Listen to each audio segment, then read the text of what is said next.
இந்த பாதிப்பு உள்ளது. ஆனால் பலர் தங்கள் நிலை பற்றி தெரியாமல் உள்ளனர். சமீபத்திய கணக்கெடுப்பின்படி உயர் இரத்த அழுத்தமுள்ள 60 விழுக்காடு பேர் அதை பற்றி போதிய விழிப்புணர்வு இல்லாமல் உள்ளனர். இதனால் மிகப்பெரிய பாதிப்புகளுக்கான அறிகுறிகளாக இந்த உயர் இரத்த அழுத்தம் என்பது உள்ளது. சிலர் மட்டுமே கட்டுக்குள் வைத்திருக்கிறார்கள். பொதுவாக உயர் இரத்த அழுத்தம் என்பது இதயத்தை மட்டுமே பாதிக்கும் என்று நம்மில் பல பேர் நினைத்துக் கொண்டிருக்கின்றோம். ஆனால் உண்மையில் இதயத்தையும் தாண்டி சிறுநீரகம், கண், மூளை உள்ளிட்ட உடல் உறுப்புகளையும் உயர் இரத்த அழுத்தம் பாதிக்கிறது. இதை பற்றி தான் விரிவாக இந்த நிகழ்ச்சியில் நாம் பேசியிருக்கின்றோம். உயர் இரத்த அழுத்தம் என்பது எப்படி ஒட்டுமொத்த உடல் உறுப்புகளையும் பாதிக்கின்றது, முன்கூட்டியே கண்டறிதல் மற்றும் அதை கட்டுக்குள் வைப்பது என்பது எப்படி ஒரு ஆரோக்கியமான வாழ்க்கை உறுதிப்படுத்தும் என்பது பற்றி விளக்கம் அளிக்க நம்முடன் புகழ்பெற்ற 3 இதயநல சிறப்பு மருத்துவர்கள் இணைகிறார்கள். Doctor Karthik Anjaneyan, doctor Sadanandam, doctor Aravind Thuruvasal. 3 பேரையும் நிகழ்ச்சியில் வரவேற்கின்றோம். கார்த்திக் ஆஞ்சநேயன் சார், உங்ககிட்ட இருந்து முதல் கேள்வி தொடங்குறேன். பொதுவாக இந்த உயர் இரத்த அழுத்தம் அப்படிங்கிற வார்த்தை அனைவருக்கும் தெரியும். ஆனால் உண்மையில் இந்த உயர் இரத்த அழுத்தம் என்றால் என்ன சார்? ரத்த அழுத்தம், பிளட் ப்ரெஷர்னு இங்கிலீஷ்ல சொல்லுவோம். அது வந்து நார்மலா நம்ம உடம்புல இருக்கக்கூடிய ஒரு விஷயம் தான். பிளட் ப்ரெஷர் இருந்தால் தான் இதயம் பம்ப் பண்ணக்கூடிய அந்த பிளட் வந்து உடம்புல இருக்கக்கூடிய அத்தனை உறுப்புகளுக்கும் போய் சேரும். அது அதிகரிக்கும் போது அது ஹைப்பர் டென்ஷன், உயர் ரத்த அழுத்தம்னு சொல்லுவோம். அதாவது இதயத்திலிருந்து பம்ப் பண்ணக்கூடிய அந்த ரத்தம் வந்து ரத்த குழாய்கள் வழியா போகும்போது இந்த ரெசிஸ்டன்ஸ், அந்த ரத்த குழாய் கொடுக்கக்கூடிய ரெசிஸ்டன்ஸ் வந்து அதிகரிக்கும். இதுக்கு பல்வேறு காரணங்கள் உண்டு. ரத்த குழாய் சம்பந்தப்பட்ட காரணங்களே உண்டு. அதாவது ரத்த குழாயில வந்து இன்னர் லேயர் சொல்லுவோம், எண்டோத்தீலியம் சொல்லுவோம். அது டேமேஜ் ஆகும்போது ரத்த குழாய் இன்னும் ஸ்டிஃப் ஆகிடும். ஸ்டிஃப் ஆகும்போது ரத்த குழாய் வழியாக செல்லும் போது ப்ரெஷர் அதிகரிக்கும். உடம்புல வந்து இந்த பிளட் ப்ரெஷரை ரெகுலேட் பண்றதுக்காக ஹார்மோனல் பேலன்ஸ் இருக்கு, ஆஞ்சியோடென்சின் ரெனின் மெக்கானிசம் சொல்லுவோம். அது பாதிப்படையும் போது சோடியம் அதிகரிச்சு சால்ட் பேலன்ஸ் இந்த பாடி அது அதிகரிச்சு, அதனால ரத்த குழாய் ரத்த அழுத்தம் அதிகரிக்கும். இது மட்டும் இல்லாம நரம்பு மண்டலமும் இதுல ஒரு பங்காற்றுது. சிம்பத்தட்டிக் சிஸ்டம்னு சொல்லுவோம். ஸோ அந்த சிம்பத்தட்டிக் சிஸ்டம் வந்து ஓவர் ஆக்டிவ் ஆகும்போது பல்வேறு காரணங்களா பிபி அதிகரிக்கும். ஸோ ஸ்ட்ரெஸ், அதிகமாக உப்பு எடுத்துக்கொள்வது, இது மாதிரி நிறைய விஷயங்கள்னால இப்போ நான் சொன்ன இந்த 3 மெக்கானிசமோட காம்பினேஷனாக கூட பிபி வந்து அதிகரிக்கும், அதாவது பிளட் ப்ரெஷர் அதிகரிக்கும். ஸோ பிபி என்ற வார்த்தை வந்து ஆக்சுவலி இட்ஸ் அ மிஸ்நோமர். பிபி உங்களுக்கு பிபி இருக்கா அப்படின்றது வந்து பிபி எல்லாருக்குமே இருக்கும். பிபி இருந்தால் தான் நம்ம உயிர் வாழ முடியும். பிபி அதிகரிக்கிறது, hyper tension is a problem which is actually it's a silent killer. Sadanandam sir, நிகழ்ச்சியுடைய தொடக்கத்தில் சொன்ன மாதிரி இந்தியாவில் உயர் ரத்த அழுத்தம் அப்படிங்கிறது சைலண்ட் கில்லர் அப்படின்னு நம்ம சொல்கிறோம். என்ன ரீசன் சார், என்ன காரணத்துக்காக நம்ம உயர் ரத்த அழுத்தத்தை சைலண்ட் கில்லர் அப்படின்னு சொல்கிறோம் சார்? இது மிக சிறந்த கேள்வி.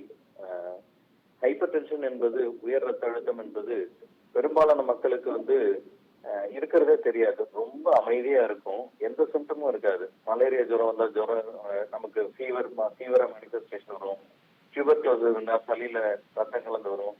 அந்த மாதிரி ஹைப்பர் டென்ஷனுக்கு எதுவுமே ஒரு குறிப்பிட்ட மேனிஃபெஸ்டேஷன் இருக்கவே இருக்காது. டிபிக்கலா கரையான் நான் சொல்லுவேன்.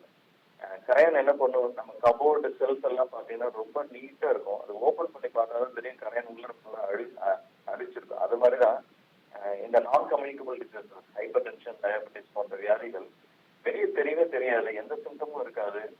பேஷண்ட் ரொம்ப நார்மலா இருப்பாங்க. பட் அவங்களுக்குள்ள ரத்த ஓட்டம் எங்கெல்லாம் போகுதோ அங்கெல்லாம் உயர் ரத்த அழுத்தம் இருக்கும்போது அந்த உறுப்புகள் அத்தனையும் பாதிக்கப்படும். இதயமா இருக்கட்டும், மூளையா இருக்கட்டும், கை காலுக்கு போகக்கூடிய ரத்த குழாய்களாக இருக்கட்டும், கிட்னிக்கு போகக்கூடிய ரத்த குழாய்களாக இருக்கட்டும், எங்கெல்லாம் உயர் அழுத்தம் ரத்த அழுத்தம் இருக்குதோ அந்த உறுப்புகள் அத்தனையும் பாதிப்பு ஏற்படுத்தி அது ஸ்ட்ரோக், ஹார்ட் அட்டாக் வரும்போது தான் நம்ம பல பேருக்கு ஹைப்பர் டென்ஷன் இருக்கிறதே நம்ம டயக்னோஸ் பண்றோம். ஸோ அதனாலதான் நான் வந்து ஹைப்பர் டென்ஷன் வந்து எப்பயுமே சைலண்ட் கில்லர் அப்படின்னு சொல்றோம். நம்ம பொதுவாகவே 35 வயதுக்கு மேல ஜென்ரலாவே 6 மாதத்துக்கு ஒரு முறையோ, வருடத்துக்கு ஒரு முறையோ பிளட் ப்ரெஷர் செக் பண்ணிக்கிறது, தானா முன் வந்து செக் பண்ணிக்கிறது ரொம்ப நல்லது. ஓகே, அரவிந்த் துருவசல், மிக முக்கியமான கேள்வி. பொதுவாக இப்போ நம்ம நிகழ்ச்சி தொடக்கத்தில் சொன்ன மாதிரி உயர் ரத்த அழுத்தம் கொண்ட 60 விழுக்காடு பேர் போதிய விழிப்புணர்வு இல்லாமல் இருக்காங்க. இப்போ யாரை கேட்டாலும் எனக்கு பிபி இருக்குது அப்படின்னு சொல்லக்கூடிய மக்கள் நம்ம அதிகமாக பார்க்குறோம். பொதுவாக நம்ம இந்தியாவில் மட்டும் சராசரியாக எவ்வளோ பொதுவாக இந்த உயர் ரத்த அழுத்தம் அப்படிங்கிறது காணப்படுது சார் இந்தியாவில்? ஃபஸ்ட்டு மக்கள் அனைவருக்கும் என்னோட வணக்கங்க. இந்த ரத்த அழுத்தம்ன்றது இந்தியாவில் ஜென்ரலாக ஒரு நம்பர் எடுத்துக்கிட்டோம்னா இப்போ லேட்டஸ்ட் டேட்டா ஐசிஎம்ஆர்லேருந்து வந்திருக்கு. 35% அடல்ட்ஸ்க்கு வந்து ஹைப்பர் டென்ஷன் இருக்குன்றத இப்போ இந்த டேட்டாலேருந்து நமக்கு தெரிஞ்சிருக்கு. இதே வந்து ஒரு 5 to 10 years பேக் பார்க்கும்போது நம்ம அரௌண்ட் 25 to 30% தான் ஹைப்பர் டென்ஷன் இருக்குன்ற டேட்டா கொடுத்துருக்காங்க. உலகளாவிலாவே எடுத்துக்கிட்டிங்கன்னா 35 வயசுக்கு உட்பட்டவங்களில் கிட்டத்தட்ட 30% பேருக்கு வந்து இந்த ஹைப்பர் டென்ஷன்ன்றது இருக்குது. ஸோ இது வந்து ரொம்ப ரொம்ப காமனான விஷயம். ஆனால் நமக்கு டயபெட்டிஸ் வந்து நம்ம இந்தியாவோட டேட்டாவில் 11 to 15% தான் இருக்கிறது. அதுக்கு இருக்கிற விழிப்புணர்வு இந்த ரத்த அழுத்தத்துக்கு இருக்கிறதே கிடையாது. அதுக்கு முக்கியமான காரணம் வந்து இதுக்கு முன்னாடி டாக்டர் சதானந்தம் சொன்ன மாதிரி இது வந்து ஒரு சைலண்டான டிசீஸ். எந்த ஒரு சிம்டம்ஸும் ஒரு இது ப்ரொடியூஸ் பண்ணாது. ஒரு எண்ட் ஸ்டேஜ்லேயோ இல்லை ரொம்ப ரத்த அழுத்தம் ஜாஸ்தியாக இருக்கும்போது மட்டும்தான் சிம்டம்ஸ் வந்து ப்ரொடியூஸ் பண்ணுறதுனால இதோட இன்சிடென்ட்ஸ் இவ்வளோ ஜாஸ்தி இருந்தும் மக்களுக்கு இதுக்கான விழிப்புணர்வுன்றது வந்து ரொம்ப ரொம்ப கம்மி. இதை நம்ம எப்படி எதிர்கொள்ளணும்னா தானாக மக்கள் வந்து எவ்ரி 6 months or 1 yearக்கு ஆஃப்டர் 30 years எல்லாருமே பிபின்றதை கண்டிப்பாக செக் பண்ணுவாங்க. ஓகே, தொடர்ந்து பேசலாம் சார். கார்த்திக் ஆஞ்சநேயன் சார், இப்போ எந்த ஒரு பிரச்சனைக்கும் அடிப்படையாக ஏதாவது ஒரு காரணம் இருக்கும். அந்த மாதிரி உயர் ரத்த அழுத்தம் அப்படின்னு நம்ம எடுத்துக்கிட்டோன்னா என்னென்ன காரணங்களால் அது நமக்கு வருது சார்? பல்வேறு காரணங்கள் இருக்கு. அதுக்கு முன்னாடி நேயர்களுக்கு வந்து அந்த பிபி அதிகமா இருக்குங்கிறதுக்கான வேல்யூ நிறைய பேர் வந்து நம்ம ப்ராக்டிஸ் பண்றப்போ வந்து கேட்பாங்க, சார் எவ்வளோதான் சார் ஹை பிபினா எவ்வளோ சார் அப்படின்வாங்க.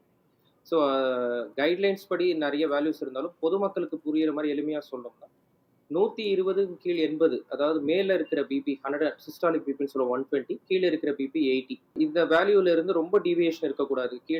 மேல இருக்கிற பிபி 140க்கு மேலேயோ கீழே இருக்கிற பிபி 90க்கு மேலேயோ போகும்போது அதை வந்து ஹைப்பர் டென்ஷன் அப்படின்னு சொல்லி கிளாஸிஃபை பண்ணுவோம். இதுல மைனர் கிளாசிஃபிகேஷன்ஸ் நிறைய இருக்கு. பட் பொதுமக்களுக்கு இது வரைக்கும் தெரிஞ்சா போதும். டாக்டர் அரவிந்த் சொன்ன மாதிரி நிறைய பேருக்கு தனக்கு பிபி இருக்குன்ற அவேர்னஸே இல்லை. ஸோ காரணங்கள் தெரிஞ்சுக்கிட்டா மக்களுக்கு அது இன்னும் தெளிவாக புரியும். பொதுவாக அதிகமாக உப்பு அதிகமாக சாப்பிடக்கூடியவங்க, அதாவது ஹை சால்ட் டயட்ஸ் வந்து நம்மளுடைய உணவு பழக்க வழக்கங்கள் ரொம்ப அதிகமாக இருக்குது. எதில் உப்பு அதிகமாக இருக்குன்ற புரிதல் கூட நிறைய பேருக்கு இல்லை. நம்ம day to day life use பண்ணக்கூடிய சாதாரண உணவுப் பொருட்கள் லைக் அப்பளம், ஊறுகாய் இது போன்ற பொருட்களில் கூட உப்பு அதிகமாக இருக்குது. எந்த ஒரு பொருளையும் ப்ரிசர்வ் பண்ணுறதுக்கு உப்பு அதிகமாக யூஸ் பண்ணுவாங்க. அந்த மாதிரி ஹை சால்ட் டயட்ஸ் யூஸ் பண்ணுறது, பொதுவாகவே சாப்பாட்டில் அதிகமாக உப்பு சேர்த்துக்கிறது, அதிக உடல் பருமனோட இருக்கிறது, வெயிட் அதிகமாக இருக்கிறவங்களுக்கு, ஒபிசிட்டி இருக்கிறவங்களுக்கு பிபி அதிகமாக இருக்கும் யூஸ்வலி. அண்ட் பொதுவாகவே ஃபிசிக்கல் ஆக்டிவிட்டி இல்லாமல், அதாவது எந்த ஒரு உடற்பயிற்சியும் இல்லாமல் ஒவ்வொரு நாளையும் கடக்கிறவங்களுக்கு, அதிகமாக ஸ்மோக்கிங் பண்ணுறவங்களுக்கு, smoking is a very important cause for high BP. And also alcohol பழக்கம் இருக்கிறவங்களுக்கு, அதிக மன அழுத்தத்தில் இருக்கிறவங்களுக்கு ரத்த குழாய் சுருக்கம் மிக அதிகமாக இருக்கும். அது பிபி அதிகரிக்க ஒரு முக்கியமான காரணமாக இருக்கும். இது இல்லாமல் பொதுவாகவே ஜெனட்டிக்கலி, அதாவது பரம்பரை வியாதியாக பிபி நிறைய பேருக்கு இருக்கும். அதாவது சின்ன வயசுலேயே நிறைய பேருக்கு பிபி ஆரம்பிக்கும். நம்ம கரெக்டாக ஹிஸ்ட்ரி எடுத்து பார்த்தோம்னா அவங்க அப்பா தாத்தா எல்லாருக்குமே அது அதே போல இருந்தது. இது இல்லாமல் வேற காரணங்கள், அதாவது சக்கரை வியாதி இருக்கிறவங்களுக்கு, தைராய்டு ப்ராப்ளம் இருக்கிறவங்களுக்கு, இந்த மாதிரி வேற வியாதி இருக்கிறவங்களுக்கும் அதனால பிபி அதிகரிக்கக்கூடிய வாய்ப்பு ஏற்படும். சதானந்தம் சார், பொதுவாக உயர் ரத்த அழுத்தம் அப்படின்னாலே ஹார்ட் அட்டாக் வரும் அப்படின்னு தான் எல்லாருமே சொல்லக்கூடிய ஒரு விஷயமா இருக்குது. இதயத்தை அது பாதிக்குது அப்படிங்கிறதுல பல மருத்துவர்கள், உங்களை போன்ற பெரிய மருத்துவர்கள் சொல்லி கேட்டிருக்கோம்.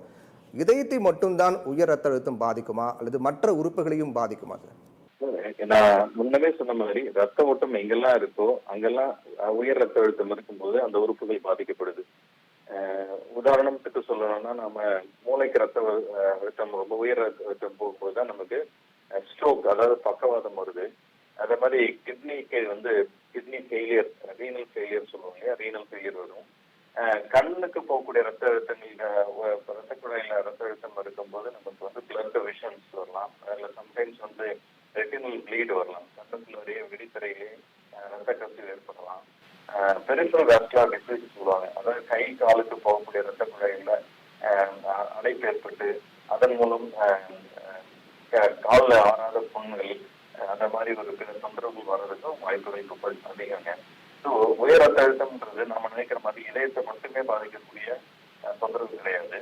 இது எல்லா உறுப்புகளையும் பாதிக்கக்கூடிய ஒரு டிசீஸ்ங்க. அதாவது இதை ரிஸ்க் மார்க்கர் சொல்லுவோம். ஸோ இதை நம்ம ஆரம்பத்திலே கண்டறிந்து உயர் ரத்த அழுத்தத்தை நல்லா கண்டுபிடிக்கும் போது கண்டிப்பா நம்ம இந்த மாதிரி stroke, heart attack, peripheral vascular disease, eye blindness, vision trainers எல்லாம் தடுக்க முடியும் கண்டிப்பா. ஸோ உயர் அழுத்தத்தை கட்டுப்பாட்டில் வச்சுக்கிறது மிக மிக அவசியம். உயர் ரத்த அழுத்தம் அப்படிங்கிறது இதயத்தை மட்டுமல்ல பல உறுப்புகளையும் பாதிக்கும் அப்படிங்கிற நம்ம தொடர்ந்து பேசிக்கிட்டு இருக்கோம். குறிப்பிட்டு நம்ம பேசணும் அப்படின்னா மூளையை உயர் ரத்த அழுத்தம் எப்படி பாதிக்கிறது, எந்த வகையான பாதிப்புகள் எல்லாம் மூளை எதிர்கொள்கிறது சார்? உயர் ரத்த அழுத்தம் நம்ம அதிகமான பிளட் பிரஷர் இருக்கும்போது மூளைக்கு போகக்கூடிய ரத்த குழாய்கள் அடைப்பு ஏற்படலாம். சின்ன சிறு ரத்த குழாய்கள் அடைப்பு ஏற்படுறதால டிமென்ஷியான்னு சொல்லுவோம். நம்ம நினைவாற்றல் கம்மியாகிறது. பெரிய ரத்த குழாய்கள் பெரிய அளவில் கரோட்டிட் ஆர்டரி அந்த மாதிரி பெரிய ரத்த குழாய்கள் பாதிக்கப்படும் போது பக்கவாதம், ஸ்ட்ரோக் வரலாம். நமக்கு இம்பேலன்ஸ் வரலாம். நடக்கும்போது தடுமாற்றம் ஏற்பட்டு ஒரு பக்கமாக ஒரு இம்பேலன்ஸ் ஏற்பட்டு கீழே விழுறதுக்கான வாய்ப்புகள் இருக்கு. இதெல்லாம் மூளை சார்ந்த ஹைப்பர் டென்ஷன் டிசீசஸ் இதெல்லாம் சொல்லலாம். ரொம்ப எக்ஸ்ட்ரீமா ஹைப்பர் டென்சி எமர்ஜென்சி அப்படின்னு வரும்போது நம்ம கொமட்டோ ஸ்டேஜ் கூட போகலாம். அது ஹைப்பர் டென்சி என்கெஃபலோபதி நம்ம சொல்லுவோம். இந்த மாதிரி மூளை சார்ந்த பாதிப்புகள் ஹை பிளட் பிரஷரால் வர்றதுக்கான வாய்ப்புகள் மிக அதிகம். அதை நம்ம முன்னரே அறிந்து அதற்கான முறைப்படி வைத்தியம் எடுத்துக்கிறது நல்லது. அரவிந்த் துருவல் சார், இப்போ இந்த பிபி அப்படின்னு எடுத்துக்கிட்டோம் அப்படின்னா என்னென்ன அறிகுறிகள் வச்சு நம்ம அதை கண்டறியலாம் சார்? ஒரு உயர் ரத்த அழுத்தம் அப்படின்னு வரும்போது என்னென்ன பிரச்சனைகள் அதுக்கு முன்கூட்டி வரும் சார்? ஸோ இதை நம்ம ரெண்டாக பிரிச்சுக்கணுங்க. ஃபஸ்ட்டு நம்ம புரிஞ்சுக்க வேண்டியது இந்த உயர் ரத்த அழுத்தம் ஒரு சைலண்ட் கில்லர்னு ஏன் சொல்கிறோன்னா, அது எந்த ஒரு சிம்டம்ஸையும் ப்ரொடியூஸ் பண்ணாமல் அந்த உயர் ரத்த அழுத்தம் அப்படியே இருக்கலாம். ஸோ அதனால் சிம்டம்ஸ் இருக்கிறவங்களுக்கு தான் உயர் ரத்த அழுத்தம் இருக்கணும்னா கண்டிப்பாக சிம்டம்ஸ் இருக்கணுன்றது கண்டிப்பாக கிடையாது. ரெண்டாவது, அப்படி உயர் ரத்த அழுத்தம் இருக்கிறவங்களுக்கு என்னென்ன சிம்டம்ஸ் இருந்தால் கண்டிப்பாக உயர் ரத்த அழுத்தம் இருக்குன்றதை நம்ம பார்க்கணும் அப்படின்னு பார்த்தோம்னா, ஃபஸ்ட்டு தலைவலி இருக்குங்க. ப்ரொலாங்டாக ஹெட்டேக் இருந்துச்சுன்னா நம்ம இந்த உயர் ரத்த அழுத்தத்தை ரூல் அவுட் பண்ணணும். ரெண்டாவது, மயக்கம், டிசினஸ் இருந்துச்சுன்னா பண்ணணும். இதுக்கு முன்னாடி டாக்டர் சதானந்தம் சொல்லும் போது இந்த ஹைப்பர் டென்ஷன் அர்ஜென்சி இல்லை எமர்ஜென்சி பற்றியெல்லாம் பேசினாங்க. அதில் ஒன்று பார்த்தீங்கன்னா, இந்த பிபினால ஒரு ஸ்ட்ரோக் வருதோ இல்லை இந்த பிபினால மூக்குல இருந்து ரத்தம் வருதோ இதையெல்லாம் நம்ம ஒரு அர்ஜென்சியாக நம்ம பார்ப்போம். பிபினால ஸ்ட்ரோக்கோ ஹார்ட் அட்டாக்கோ இல்லை ரத்த குழாய்கள் கிழிஞ்சே போகலாம். உங்கள் அயோட்டான்ற ரத்த குழாய் கிழிஞ்சே போகலாம். அதோட ஒரு செஸ்ட் பெயினோடலாம் ப்ரெசென்ட் பண்ணுவாங்க. ஸோ மக்களுக்கு எளிமையாக புரியணும்னா, ஒன்று மெஜாரிட்டி ஆஃப் தம் சிம்டம்ஸ் இல்லாமல் இருப்பாங்க. அப்படி இந்த சிம்டம்ஸ் இருந்தால் கண்டிப்பாக போகணும்னா தலைவலி, மயக்கம், மாறுவலி இது இருந்துச்சுன்னா, இல்லை மூக்குல இருந்து ரத்தம் வருது, இல்லை பார்வைகள் கம்மியாகிறது, பிளரிங் ஆஃப் விஷன் இருந்துச்சுன்னா இவங்க கண்டிப்பாக மருத்துவர்களை இதுக்காக போய் பார்க்கணும். ஏற்கனவே நம்ம தொடர்ந்து உயர் ரத்த அழுத்தம் என்பது மூளை எப்படி பாதிக்கிறது அப்படிங்கிறத பற்றி பேசணும். அடுத்து சிறுநீரகம் அப்படின்னு வரும்போது உயர் ரத்த அழுத்தம் இருக்கிறவங்களுக்கு சிறுநீரகம் எந்த அளவுக்கான பாதிப்பு அது ஏற்படுத்துது சார்? இந்த உயர் ரத்த அழுத்தம் இருக்கிறவங்களுக்கு ரொம்ப ரொம்ப அழகாக சொல்லியிருந்தாரு டாக்டர் சதானந்தம். ரத்த குழாய்கள் எங்கெங்கெல்லாம் இருக்கோ, ரத்தம் எங்கெங்கெல்லாம் போதும் அந்த இடத்துல எல்லா இடத்துலையும் இந்த பிபினால டேமேஜஸ் ஏற்படும். அப்படி இருக்கும்போது கிட்னிக்கும் ரத்த குழாய்கள் போகுது. அப்படி போகும்போது அந்த கிட்னியில் இருக்கிற ரத்த குழாய்களில் ப்ராப்ளம்ஸ் வரும். மெயினாக இந்த பிளட் ப்ரெஷர்னாலேயே ஒன்று. இதனால் ப்ரோட்டீன் லீக்கேஜஸ் ஏற்படும். அதனால் லாங் டேர்மில் கிரியாட்டினின் வேல்யூ ஜாஸ்தியாகும். கிட்னி செயலிழக்க ஏற்படும். அது டயாலிசிஸை கூட்டு போகும். அது டிரான்ஸ்பிளான்டேஷன் வரைக்கும் கூட்டிகிட்டு போகலாம். இது ஒரு வகை. ரெண்டாவது, இரத்த குழாய்களில் பிளாக்கேஜஸ் ஏற்படுறதுக்கும் இந்த ஹைப்பர் டென்ஷன் ஒரு காரணம். ஹார்ட்டில் ரத்த குழாயில் பிளாக்கேஜஸ் ஏற்பட்டாலோ இல்லைன்னா மூளையில் ஹார்ட்டில் ஏற்படும் போது ஹார்ட் அட்டாக்னு சொல்கிறோம். மூளையில் ஏற்படும் போது அது ஸ்ட்ரோக்குன்னு சொல்கிறோம். அதே மாதிரி கிட்னிக்கு போகிற ரத்த குழாய்களையும் பிளாக்கேஜஸ் வரலாம்.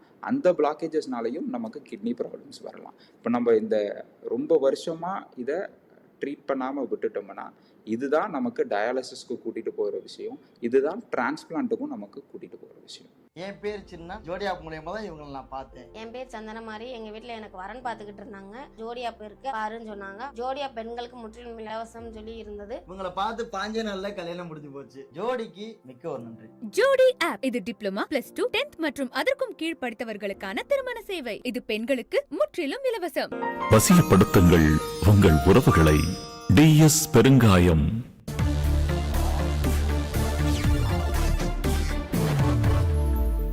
உயர் ரத்த அழுத்தம் என்பது சிறுநீரகங்களை எப்படி பாதிக்கிறது, என்னென்ன பிரச்சனைகள்லாம் அது ஏற்படுத்தும் சிறுநீரகங்கள் சார்? டாக்டர் சதானந்தம் முதலே சொன்னார். அதாவது உயர் ரத்த அழுத்தம் இதயத்தை மட்டும் பாதிக்காது, கிட்னி எல்லா உறுப்புகளையும் பாதிக்கும்.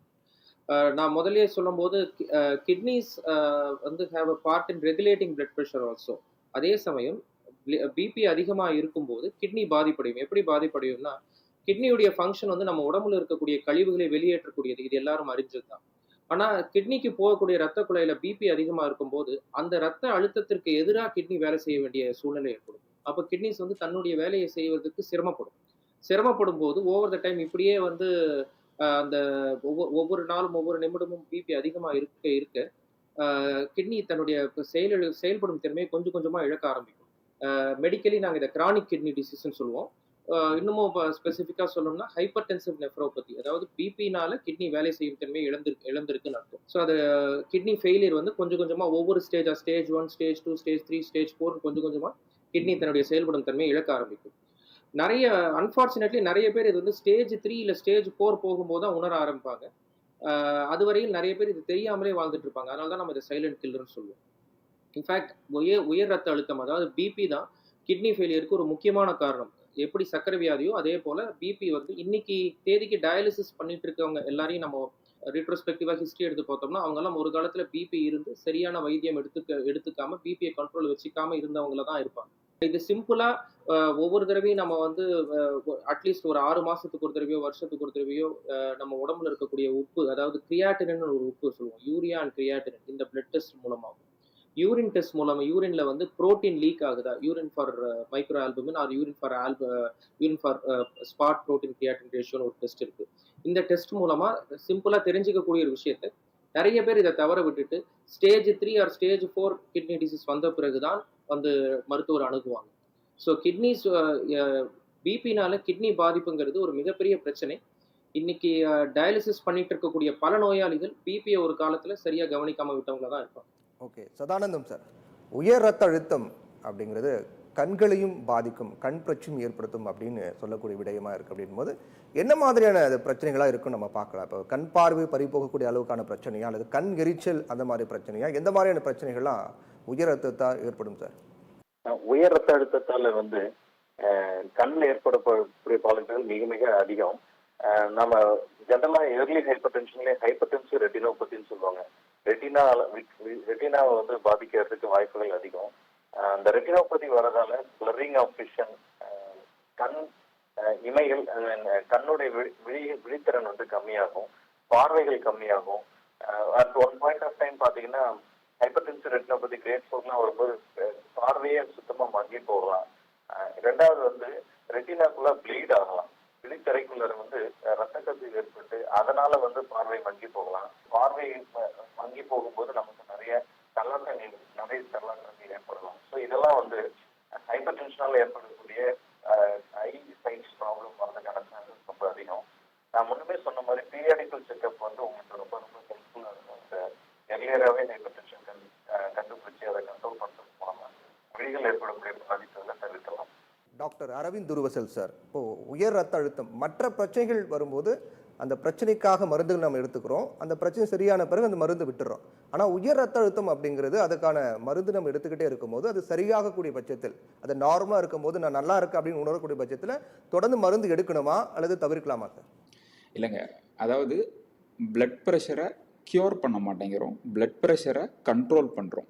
நம்ம பிளட் ப்ரெஷரை ஏன் கண்ட்ரோல் பண்ணுறோன்னா இவ்வளோ நேரம் நம்ம பண்ண டிஸ்கஷன் தான். உயர் ரத்த அழுத்தம் தொடர்ந்து ஒவ்வொரு நொடியும் ஒவ்வொரு மணி நேரமும் இருக்கும்போது அதை எப்படி மற்ற உறுப்புகளை டேமேஜ் பண்ணுன்றதை நம்ம தெரிஞ்சுக்கிட்டோம். அப்படி இருக்கும்போது இந்த பிளட் ப்ரெஷரை கண்ட்ரோலில் வச்சுருக்கிறது தான் நம்மளோட கோலே.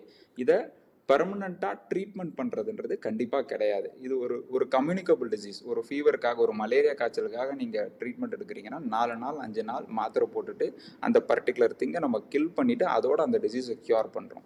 இந்த ஹைப்பர் டென்ஷன்ன்றது இந்த நான் கம்யூனிகபிள் டிசீஸில் வர்றது.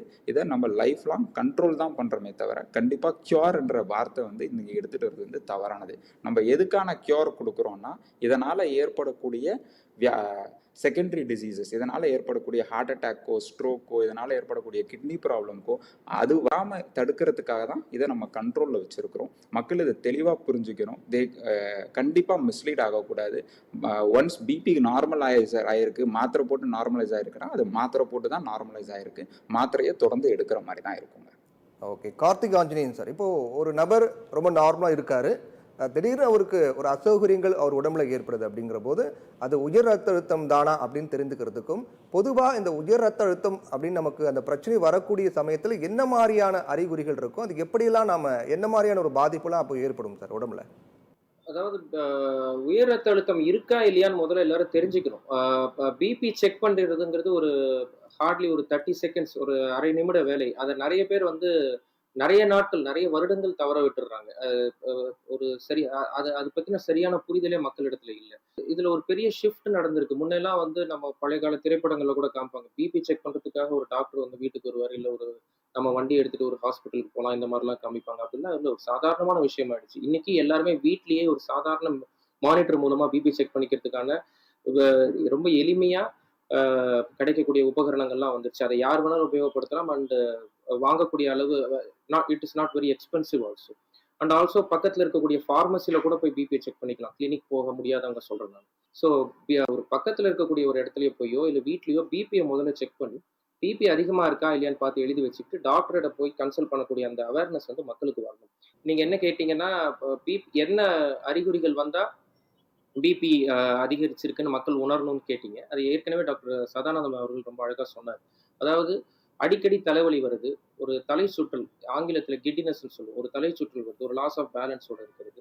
இல்லன்னா சில சமயம் நோஸ் ப்ளீட், அதாவது மூக்குல இருந்து ரத்தம் வருது. இல்ல பொதுவாவே டயர்டா இருக்கிறது. அது இது அந்த அந்த டயர்ட்னஸ நெறைய பேர் வந்து இக்னோர் பண்ணிடுறாங்க. பொதுவா டயர்ட்னஸ் எப்பவுமே டயர்டா இருக்கிறது. அதாவது காலையில எழுந்த உடனே கூட டயர்டா இருக்கிறது. இந்த மாரி நான் ஸ்பெசிஃபிக்கா தான் இருக்கும். சிம்ப்டம்ஸ் வந்து ரொம்ப ஸ்பெசிஃபிக்கா இருக்காது. டாக்டர் சதானந்தம் சொன்ன மாதிரி, அ ஒரு ஒரு மனிதன் வந்து தன்னுடைய ஹெல்த் ஹெல்த் செக் பண்ணிக்கிறதுல முதல் விஷயமா பிபி இருக்கணும். ரெகுலரா பிபி செக் பண்ணிக்கிறது அது ஏதோ ஒரு லக்ஸுரி மாரியோ, இல்ல அது ஒரு பெரிய ஸ்பெஷலைஸ்ட் இன்வெஸ்டிகேஷன் மாரியோ ட்ரீட் பண்ணக்கூடாது. அப்பப்போ பிபி செக் பண்ணிக்கணும். நார்மலா இருக்கிறவங்க கூட. இன்னைக்கு நார்மலா இருக்கிறவங்க, நான் இன்னொரு 3 மாசம் கழிச்சு எனக்கு 3 மாசத்துக்கு முன்னாடி பிபி நார்மலா இருந்தது. ஸோ எனக்கு பிபி நார்மல் அப்படின்னு சொல்லி வாதம் பண்ணாம, வாய்ப்பு கிடைக்கும் போதெல்லாம் பிபி செக் பண்ணி பார்த்துக்கிறது ரொம்ப நல்லது. சதானந்தம் சார், வாழ்க்கை முறை மாற்றங்கள் உயர் ரத்த அழுத்தத்தை கட்டுப்படுத்த உதவுமா? ஒருவேளை அது உதவும் அப்படிங்கிற பட்சத்தில் என்னென்ன விஷயங்கள் நம்ம ரெகுலராக ஃபாலோ பண்ணணும் சார்? இந்த நான் கம்யூனிகபிள் டிசீசஸ் நான் சொன்னேன் இல்லையா, டயபெட்டிஸ், ஹைப்பர் டென்ஷன், ஒபிசிட்டி, இந்த மாதிரி விஷயங்கள் எல்லாமே லைஃப் ஸ்டைல் டிசீஸ் கேட்டகரியில தான் வருது. அதாவது நம்ம வாழ்வியல் முறைகள் சரியா இல்லாததாலையும் இது இந்த இந்த நான் கம்யூனிகபிள் டிசீஸ் வருது.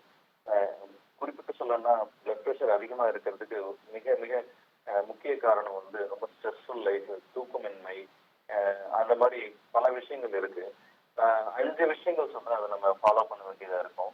ஒண்ணு வந்து நம்ம எல்லாரும் வீட்டுல பெருமையா சொல்லிப்போம், நான் கடுமையா உழைக்கிற 24/7 ரெடி டு ஒர்க் அப்படின்னு சொல்லுவோம். அந்த அந்த பேட்டர்ன் வந்து நம்ம மனசுல வந்து கண்டிப்பா மாறணுங்க. வாழ்க்கை 8 பிரிச்சுக்கோன்னு சூப்பர் ஸ்டார் சொல்லியிருக்காரு. நம்ம அது மாதிரி ஒரு நாள் 8 பிரிச்சுக்கணும். 8 மணி நேரம் உழைப்பு, 8 மணி நேரம் தூக்கம், 8 மணி நேரம் நம்ம ஃபேமிலிக்காகவும் மற்ற எக்ஸசைஸ் ஃபிட்னஸ்க்காகவும் செலவு பண்ணணும். ஸோ அதுதான் வந்து மிக சிறந்த வழி நான் சொல்லுவேன். ஸோ அளவுக்கு அதிகமான ஸ்ட்ரெஸ் எடுத்துக்காதீங்க. செகண்ட் வந்து smoking. Smoking is very injurious actually. நம்ம வெளியே தெரிய மாட்டேது. நல்லா சத்ததாரப்பட்ட சினிமா நடிகர்கள் கூட அவங்க நிஜ வாழ்க்கையில் ஏற்பட்ட மாற்றங்களை வச்சு சிகரெட் பிடிக்கிற மாதிரி நினைச்சிருக்காங்க.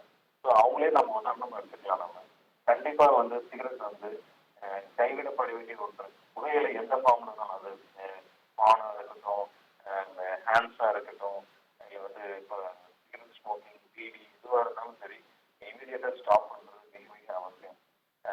அடுத்து வந்து நல்ல தூக்கம், 6 to 8 hours அன்இன்டரப்டட் ஸ்லீப் சொல்லுவேன் நான். இடைவிடாத தூக்கம். நம்ம மொபைலை பார்த்துட்டு தூங்குறது, அதை பண்றது, நடுவில் ஃபோன் கால் அட்டன் பண்றது, அதெல்லாம் பிஸ்னஸ். நாங்கள் 24 எப்பயுமே தூக்கத்தில் கூட நான் எங்களுக்கு டிஸ்டர்ப் ஆகணும் அப்படின்ட்டு நிறைய பேர் ஃபோன் கால் அட்டன் பண்ணிட்டே தூங்குறாங்க. அந்த மாதிரி இல்லாம uninterrupted sleep, 6 to 8 hours uninterrupted sleep very important BP கண்ட்ரோலுக்கு. அடுத்து walking or any aerobic activity. நான் ரொம்ப சிம்பிளான எக்ஸசைஸ்னா வாக்கிங் தான். 45 நிமிஷம் டெய்லி நடக்கணும். நடக்கிறது வந்து மிக மிக சாதாரண ஒரு ஆக்டிவிட்டி. நடக்க முடியாத முட்டி வலி இருக்கவங்க, அந்த மாதிரி இருக்கவங்களுக்கு other stretch exercise like yoga, ஏதாவது ஒரு சின்ன ஸ்கூல் சில்ட்ரன்லாம் பண்ணாங்க ஜம்பிங் ஜாக்ஸ், முட்டியை கீழே குனிஞ்சு தோடுறது, இந்த மாதிரி சூரிய நமஸ்காரம் பண்றது, இந்த மாதிரி சின்ன சின்ன எக்ஸசைஸ் வந்து ஒரு 45 நிமிஷம் டெய்லி பண்ணணும். அது மாதிரி பண்ணும்போது நம்ம ரத்த குழாய்களில் ஏற்படக்கூடிய ரெசிஸ்டன்ஸ் கம்மியாக பிளட் ப்ரெஷர் வந்து கண்ட்ரோலுக்கு எடுத்து வரலாம். உப்பு எதெல்லாம் அதிகமா இருக்கோ அந்த ஃபுட் எல்லாம் அவாய்ட் பண்ணணும். ஃபார் எக்ஸாம்பிள் சிப்ஸு, ஊறுகாய், அப்பளம், பப்படம், இதெல்லாம் வந்து உப்பு, அது எனி ப்ரிசர்வ்ட் ஐட்டம்ஸ், நம்ம முன்னாடியே நான் சொன்ன மாதிரி ப்ரிசர்வ்ட் ஐட்டம்ஸ் எல்லாத்துக்குமே உப்பு ஜாஸ்தியாக இருக்கும். கருவாடு இதெல்லாம் உப்பு அதிகமாக இருக்கும். ஸோ உப்பை வந்து கம்மியாக யூஸ் பண்ணணும். நம்ம அந்த உப்பு அதிகமாக இருக்க ஃபுட்டை அவாய்ட் பண்ணணும். நிறைய ஃபைபர் டயட் வந்து ஹை பொட்டாசியம் கண்டெய்ன் டயட். அது பெரும்பாலும் பார்த்தீங்கன்னா ஃப்ரூட்ஸ் அண்ட் வெஜிடபிள்ஸ் தான் அதிகம். காய்கறிகளும் பழங்களும் நம்ம இந்தியாவில் வந்து மிக மிக அதிகமாக கிடைக்குது. எப்போ ஏதாவது ரெஸ்ட் இடத்துக்குலாம் போனீங்கன்னா அங்கே இருக்கிற கிளைமேட்டில் காய்கறிகள் பழங்களும் விளையவே மாட்டேங்குது. பட் நம்ம இந்தியா வந்து ரொம்ப ரொம்ப தண்ணீரக பெற்ற நாடு விவசாயத்தை பொறுத்த வரைக்கும். ஸோ நம்ம கிடைக்கிற காய்கறிகள் பழங்கள் சாப்பிட்டு உட்கொண்டாலே அதில் இருக்கிற பொட்டாசியம் சத்து வந்து நம்மளுடைய உயர் ரத்த அழுத்தத்தை கட்டுப்படுத்துறதுக்கு மிக மிக ஹெல்ப்ஃபுல்லாக இருக்கும். ஸோ இந்த மாதிரி விஷயங்கள் simple things we can follow in life வந்து நம்ம பெருவியாதைகளை தடுக்க முடியும். மிக எளிமையான வாழ்க்கை கண்டிப்பாக நல்ல பலனையே அளிக்கும். ஓகே, கார்த்திக் ஆஞ்சநேயன் சார், இறுதியாக ஒரு கேள்வி சார். இப்போது பிபி இருக்குது அப்படின்னு ஒருத்தருக்கு கன்ஃபார்ம் ஆகுது அப்படின்னா உடனே அவர் என்ன செய்யணும் சார் அதை கண்ட்ரோல் பண்ணுறதுக்கு? அதாவது ஹை பிபி அப்படின்றது கண்டறியப்பட்ட உடனே மருத்துவர் உதவியை நாடணும். இது முதல்ல. ரெண்டாவது, மருத்துவர் சொல்லக்கூடிய, அதாவது வீட்டுக்கு போய் அதாவது மருத்துவரை நீங்க சந்திச்சுட்டு வெளியில வந்ததன் பிறகு நீங்க தான் உங்களுக்கு மருத்துவர். அதாவது நீங்க பண்ண வேண்டிய சில விஷயங்களை மருத்துவர் உங்களுக்கு சொல்லியிருப்பார். அதை நிறைய பேர் தவற விட்டுடுறாங்க. அதை செய்யாம நான் பிபிக்கு மாத்திரை எடுத்துக்கிட்டேன், அப்படியே அது அதிகரிச்சுட்டே போயிடுச்சு, 1 மாத்திரை 2 மாத்திரை ஆயிடுச்சு, 4 மாத்திரை ஆயிடுச்சுன்னு குறை சொல்லிட்டு இருப்பாங்க. பட் பொதுவா புரிஞ்சிக்க வேண்டியது என்னன்னா, மருத்துவர் டெய்லி வாக்கிங் போக சொல்லியிருப்பார். டெய்லி 45 மினிட்ஸ் மினிமம் வாக்கிங் போகணும்னு சொல்லியிருப்பார். அதை யாருமே நிறைய பேர் கடைபிடிக்கிறது இல்லை. மருத்துவர் உப்பு கம்மியா சாப்பிட சொல்லியிருப்பார். எண்ணெயில வறுத்தது பொரிச்சது, அதாவது ஆயில் ஐட்டம்ஸ் கம்மியா சாப்பிட சொல்லியிருப்பார். இதையெல்லாம் யாரும் கடைபிடிக்கிறது இல்லை. நிறைய பேர் கடைபிடிக்கிறது. இதை சரியா கடைபிடிக்கணும். ஒரு ஹெல்த்தி லைஃப் ஸ்டைல் வாழணும். அதாவது நம்ம ஊர்ல வந்து குளோரிஃபிகேஷன் ஆஃப் ஸ்லீப்லெஸ்னஸ் இருக்கு. அதாவது தூங்காம வேலை செஞ்சங்கிறத பெருமைப்படுத்தி சொல்ற மாதிரி ஒரு விஷயம், ஒரு கல்ச்சர் இருக்கு. அதை முதல்ல குறைச்சிக்கணும். ஒரு மனிதன் நார்மலா செயல்படணும். செயல்படக்கூடிய அந்த நேரத்துல குவாலிட்டியா வேலை செய்யணும். குவான்டிட்டி முக்கியம் இல்லை, குவாலிட்டி ரொம்ப முக்கியம். அதுக்கு தூக்கம் ரொம்ப முக்கியம். ஸோ ஒரு மனிதன் ஒரு நாளைக்கு 6 to 8 மணி நேரம் வரைக்கும் குவாலிட்டியா தூங்கணும். அந்த தூக்கமின்மை வந்து பிபிக்கு ஒரு முக்கியமான ஒரு காரணம். ஸோ தூக்கமின்மையை சரி பண்ணணும்.